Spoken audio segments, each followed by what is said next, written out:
కొరడాలతో చీల్చిన యేసు వీరేమి చేయుచున్నారు, వీరెరుగరు కనుక దయతో వీరిని క్షమించమన్నాడు.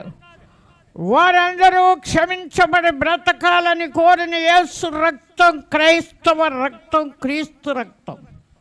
క్రైస్తవుల యొక్క మనస్సాక్షి ఎవరు మరణం పొందకూడదనే ప్రార్థన చేయాలి. అడ్డన్నం తినే పొట్టివ్వలేదు మనకి, సోలడు బియ్యం, ఒక్క చారెడు బియ్యం తినే ఆహారం. మనుషులు తినేవారిగా భక్షించేవారిగా ఉండకూడదు.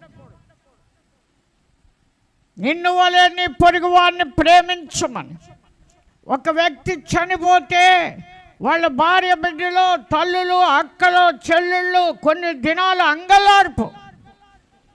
దేవుడు ఆకాశం నుండి నీటి కావాలి అంటే రోదన వినబడుతుందట.